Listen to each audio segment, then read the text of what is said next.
তোমার প্রতি মানুষ অ্যাট্রাক্ট হয় না। কেন হয় না জানো? তোমার মধ্যে যদি এই 4টি বিষয় থাকে তাহলে তুমি কখনো কারো প্রিয় হয়ে উঠতে পারবে না। আগে শুনে নাও, তারপর আমি মেন বিষয়ে আলোচনা করছি। যে বিষয়টা তুমি থাম্বনেইলে দেখেছো সেটাই আলোচনা করব। আমি শুরু থেকে শুরু করছি। প্রথম যে বিষয়টি সেটি হলো, তুমি যদি নিজেকে পুরোপুরিভাবে কারোর সামনে এক্সপ্রেস করো। বোঝা গেল বিষয়টা? তুমি তোমার সমস্ত কিছু কারোর সামনে এক্সপ্রেস করে দিচ্ছ, মানে উল্টে করে দিচ্ছ কারোর সামনে, তাহলে সে কি তোমাকে পছন্দ করবে? পছন্দ করবে না। 2 নম্বর, তুমি তোমার যত রহস্য আছে সব রহস্য তাকে বলে দিয়েছ। এখন আর তোমার মধ্যে কিছু নেই তার জানার। তাহলে কিন্তু তোমার প্রতি তোমার সামনের জনের ইন্টারেস্ট কমে যাবে। 3 নম্বর, তুমি তোমার সম্পর্কে তাকে এতটাই বলেছ, এখন সে নিজেই প্রেডিক্ট করতে পারে বা অনুমান করতে পারে তোমার পরবর্তী মুভমেন্ট কী হবে বা তোমার পরবর্তী স্টেপ কী হবে। তোমার সম্পর্কে সেই আন্দাজ করতে পারছে যে তুমি পরবর্তী মুভমেন্টটা কী করবে, তুমি কী স্টেপ নেবে। তোমার সাথে যদি সে কথা বলা বন্ধ করে দেয় তুমি কী করতে পারো তার জানা হয়ে গেছে। সুতরাং তোমার প্রতি আর অ্যাট্রাকশনের কোনো বিষয়ই নেই এখানে। 4 নম্বর, বারবার তার কাছে গিয়ে ভালোবাসার জন্য ভিক্ষা যাওয়া, কান্নাকাটি করা, আমাকে ফিরিয়ে দিও না, আমি তোমার কাছে আর মরে যাব, এই বলতে বলতে তার কান দুটোকে না পচিয়ে দিয়েছো তুমি। ভালোবাসার জন্য নত হওয়া ভালো, মনে রাখবে, কিন্তু প্রতিবার তুমি নত হবে সেটাও কিন্তু নয়। এই 4টা বিষয় যদি তোমার মধ্যে থাকে তাহলে তোমাকে কেউ কোনোদিনও পছন্দ করবে না। হতে পারে তুমি সামান্য কিছুদিনের জন্য তার প্রিয় হয়ে উঠলে, কিন্তু পরবর্তী সময়ে তোমাকে সে আর কি করবে না। তোমরাই বলো, তোমার প্রতি তার কোনো ইন্টারেস্ট থাকবে না। সুতরাং এই 4টা বিষয় আগে নিজের থেকে দূরে রাখো, তাহলেই যেই বিষয়ে কথা বলবো সেটাকে তুমি অ্যাপ্লাই করতে পারবে। তবে যে 3টে বিষয়ের কথা বলবো তোমরা যদি ঠিকঠাকভাবে অ্যাপ্লাই করতে পারো, আমার মনে হয় 80% আমি সিওরিটি দিচ্ছি, তোমার প্রাক্তনী বা প্রাক্তন যেই থাকুক বা বর্তমান যে আছেন প্রেমিক বা প্রেমিকা, তোমাকে অসম্ভব ভালোবাসবে। তবে এই 3টে জিনিস অ্যাপ্লাই করার আগে তোমাকে আরও 3টে জিনিস মাথায় রাখতে হবে। তা না হলে কিন্তু খেলা উল্টো দিকে হয়ে যাবে, গোল দিতে গিয়ে তুমি গোল খেয়ে যাবে। সেই 3টে বিষয় কি, মন দিয়ে শুনবে। 1 নম্বর, তোমাকে ধৈর্য রাখতে হবে। তুমি ধৈর্য হারা হয়ে গেলে তাহলে কিন্তু হবে না। তোমার মধ্যে ধৈর্যের বৃদ্ধি ঘটাতে হবে, কারণ যেই বিষয়টা তুমি করতে যাচ্ছ সেখানে ধৈর্যের খুব প্রয়োজন আর শান্ত থাকা খুব প্রয়োজন। যদি এটা না করতে পারো তাহলে ভিডিওটি এখানে স্কিপ করতে পারো, না হলে তুমি যেটা করতে যাচ্ছ সেটা তোমার উপরে অ্যাপ্লাই হয়ে যাবে। 2 নম্বর, নিজস্ব সত্তার জন্য কাজ শুরু করো। পার্সোনালিটি যাকে বলি আমরা, ব্যক্তিত্ব তৈরি করো। যা ছিল সেটাকে ছেড়ে দাও, এখন আমরা নতুন করে শুরু করো। 3 নম্বর, নিজেকে কখনো ফ্রি রাখবে না। যদি ফ্রি রাখো তাহলে কিন্তু সমস্যা হয়ে যাবে। হ্যাঁ, যদি কাজ থেকে অবসর হয়ে যাও, যদি কাজ থেকে ফ্রি হয়ে যাও, তাহলে হয়তো কোনো বই পড়বে বা কোথাও ঘুরতে চলে যাবে, মুভি দেখবে, তবু নিজেকে ফ্রি রাখবে না। তাহলে শুরু করছে 3টি কৌশল। কিন্তু শুরু করার আগে একটি অনুরোধ, যদি চ্যানেলটি সাবস্ক্রাইব করে না থাকো অবশ্যই সাবস্ক্রাইব করে যাবে, ভিডিও শেষে লাইক করবে আর কমেন্ট করে জানাবে ভিডিওটি আদৌ কার্যকরী কিনা। ওকে, নাম্বার 1, এটাকে বলবো আমি কাছে টানা আবার দূরে সরিয়ে দেওয়া, পুশ অ্যান্ড পুল। কি হতে পারে, ধরো তোমার প্রেমিকা বা প্রেমিক বা যাই হোক, প্রাক্তন প্রাক্তনী, তার সামনে তোমার একটা ইমেজ তৈরি হয়ে গেছে, তুমি তাকে ছাড়া থাকতে পারছো না। তোমার কিন্তু একটা ইমেজ তৈরি হয়ে গেছে তার চোখে বা তার মনে, যে সে যাই কিছু করুক না কেন তুমি ঘুরে ফিরে তার কাছেই আসবে। সে যত অবহেলাই করুক না কেন তুমি ঘুরে ফিরে তার কাছে এসে ভিক্ষা চাইবে, ভালোবাসার ভিক্ষা চাইবে। তার মস্তিষ্ক থেকে এই ধারণাটিকে বের করতে হবে। তোমার এই পুশ অ্যান্ড পুলের মাধ্যমে কাছে টেনে দূরে ঠেলে এটা করতে হবে। সেটা কিভাবে করবে, যদি তোমার প্রাক্তনীর সাথে বা প্রাক্তনের সাথে কথা হয়, তাহলে এখানে তাকে 2 দিন দূরে রাখো, 1 দিন তাকে কাছে টানো। আর যেদিন তাকে কাছে টানবে তাকে এত ভালোবাসা দেখাবে, অসম্ভব ভালোবাসা দেখাবে, অভিনয় হোক তবু তাকে অসম্ভব ভালোবাসা দেখাবে। ধরো তুমি আজকে তাকে কাছে টানলে, কালকে আর পরশুদিন, এই 2 দিন তাকে দূরে ঠেলো। এই 2 দিন তার সাথে তুমি কোনরূপ কন্ট্যাক্ট করবে না। নিজে যত ফ্রি হও না কেন তাকে ফোন করা যাবে না। সে যদি ফোনও করে তোমাকে, 2-1টি কথা বলে তুমি ফোনটা আগে কাট করে তারপরে তুমি অন্য কাজে ব্যস্ত হয়ে যাবে। তাকে শো করবে তুমি হিউজ ব্যস্ত। আর এটা যদি তোমার বর্তমান প্রেমিক বা প্রেমিকার সাথে হয়ে থাকে, তার সাথে 1-2 ঘন্টা এরকম করতে পারো যে তুমি 1 ঘন্টা তাকে কাছে টানলে, 2 ঘন্টা তাকে দূরে ঠেলে দিলে। 1 ঘন্টা তার সামনে এমন শো করলে তুমি তাকে হিউজ ভালোবাসো, কিন্তু পরক্ষণেই 2 ঘন্টা সময় তাকে এরকম শো করলে তুমি অনেক ব্যস্ত, তোমার তাকে নিয়ে কোনো মাথা ব্যথা নেই, তুমি এখন তার সাথে কথা বলতে পারবে না, এরকম শো করতে হবে। তাহলে বলতো কি হবে, যদি তুমি 2 দিন 1 দিন পুশ এন্ড পুল করো, তাহলে তোমার যে প্রাক্তন বা প্রাক্তনী আছে, যখনই তোমার সাথে কথা বলবে তখন তোমাকে সে সময় দিবে। কারণ তার মাথায় ঢুকে যাবে যে তুমি হিউজ ব্যস্ত। এখন যদি সে কথা বলতে না পারে তাহলে সে তোমার সাথে পরে 2-3 দিন কথা বলতে পারবে না, কারণ তুমি ব্যস্ত হয়ে যাবে। তোমার যে ইমেজ তার মাথায় ছিল সেটাকে ধ্বংস করে নতুন ইমেজ তৈরি করতে হবে।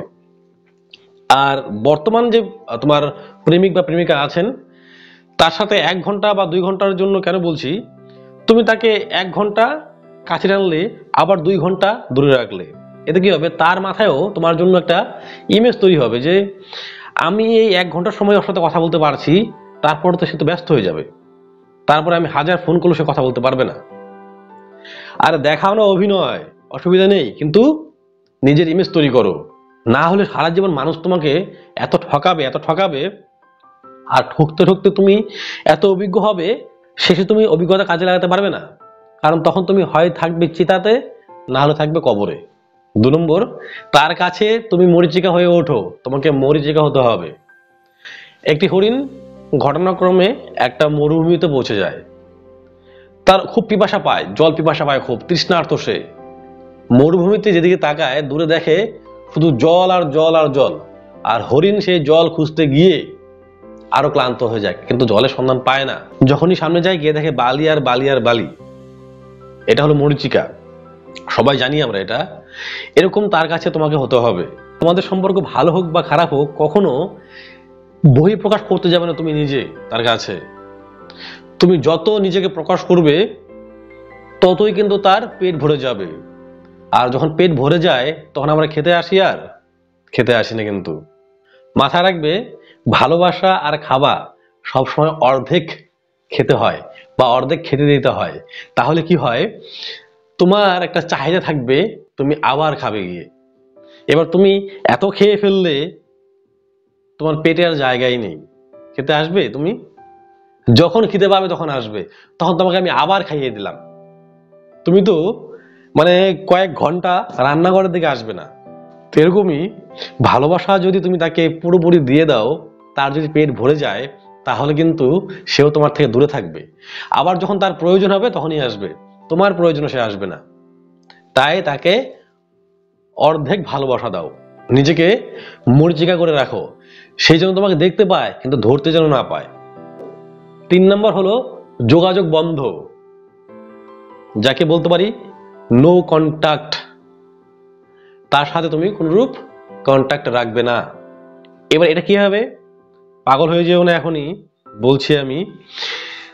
তোমার সাথে তোমার প্রাক্তন বা প্রাক্তনী কথা বলছে না, বা বর্তমান যে প্রেমিক বা প্রেমিকা আছে সেও কথা ঠিকঠাক বলছে না, তোমাদেরকে ইগনোর করছে, আর প্রাক্তন বা প্রাক্তনী অ্যাভয়েড করছে। যাই হোক, তুমি যতবারই ফোন করো সে বোরিং ফিল করে, কারণ তোমার কথা সে সব জানতে পারে তুমি কি বলতে পারো। তাই কি করতে হবে, যারা প্রাক্তন বা প্রাক্তনী আছে ওখানে, যাদের সাথে কথা হয় তোমাদের, তোমরা কি করবে, নিজেকে চ্যালেঞ্জ করো যে 1 মাস তুমি তাকে কোনো রূপ ফোন করবে না।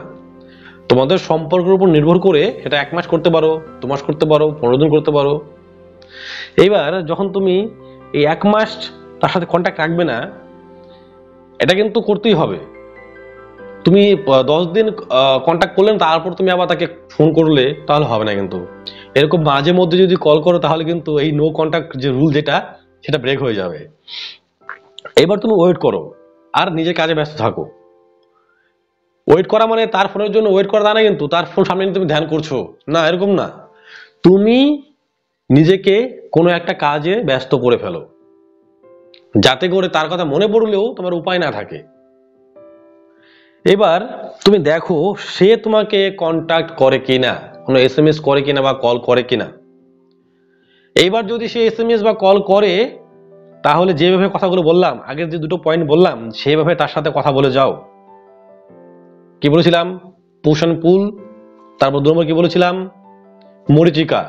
এইভাবে কথা বলে যাও, দেখবে তোমার জন্য তার মনে নতুন একটা ইমেজ তৈরি হবে, আর তুমি যে সম্মানটা তার কাছে চাচ্ছিলে সে সম্মানটা অবশ্যই পাবে। এবার সে যদি তোমার সাথে কন্ট্যাক্ট না করে এই 1 মাস বা 2 মাস বা 15 দিনের মধ্যে, তাহলে ঈশ্বরকে নমস্কার করে তার থেকে তুমি দূরে সরে আসো আর নিজেকে এগিয়ে নিয়ে যাও। কারণ ওই প্রাক্তন বা প্রাক্তনী তোমার জীবনে আসলে কিন্তু তোমাকে কি করবে? আবার ভাঙার জন্য আসবে। কারণ যে তোমার সাথে 1 মাস বা 2 মাস কথা না বলে থাকতে পারে, সে তোমার সাথে সারা জীবন কথা না বলেও থাকতে পারবে।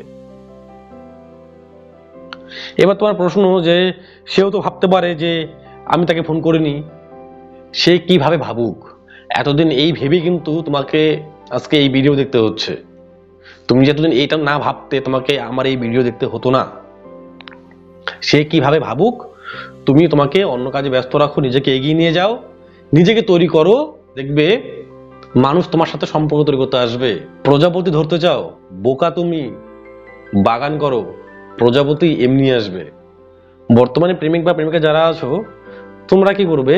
1 দিন বা 2 দিন, 2 দিন হাইয়েস্ট, তারপর কিন্তু তুমি এইটা অ্যাপ্লাই করতে যেও না। তাহলে কিন্তু সে অন্য মোড় ঘুরতে পারে। কারণ মাত্র তুমি ইমেজ তৈরি করতে শুরু করেছো, তুমি তাকে কল করবে 2 দিন পরে। ওকে? আর সে যদি এই 2 দিনে ফোন না করে, তাহলে তো বললাম তুমি ফোন করবে। আর যদি করে তাহলে ভালো কথা, মাঝে মধ্যে এরকম গ্যাপ মারবে তুমি, 1 দিন 2 দিন তুমি কল করবে না। সে যদি করে কথা বলবে, সে যদি বলে কি ব্যাপার তুমি কল করছো না, তখন বলবে যে ব্যস্ত ছিলাম, জানোই তো এখন ব্যস্ত হয়ে গেছি। মানে যেটা বলা প্রয়োজন ওরা বুঝতে পারো সেটা বলবে, এত কিছু তো বলা সম্ভব না। এবার কার বয়ফ্রেন্ডকে, কার গার্লফ্রেন্ডকে কে কিভাবে ম্যানেজ করছে সেটা আমি বলতে পারছি না। এবার তোমরা কথা বলে নিও এভাবে। তো যে 3টা বিষয় আমি আজকে আলোচনা করলাম, সে 3টা বিষয় যদি তুমি ঠিকঠাক অ্যাপ্লাই করতে পারো, হ্যাঁ, তাহলে দেখবে তোমার প্রাক্তন বা প্রাক্তনী, বর্তমান প্রেমিক বা প্রেমিকা যেই হোক না কেন, তোমার সাথে ঠিকঠাক ভাবে কথা বলবে আর তোমাকে সম্মানও করবে, তোমার কেয়ার করবে, তোমার যে ভ্যালু সেটাও বুঝতে পারবে। তো বন্ধুরা, যদি ভিডিওটি ভালো লাগে তাহলে একটা লাইক করবে, কমেন্ট করে জানাবে কেমন হলো। আর যারা নতুন চ্যানেলে, তারা অবশ্যই চ্যানেলটি সাবস্ক্রাইব করে যাবে।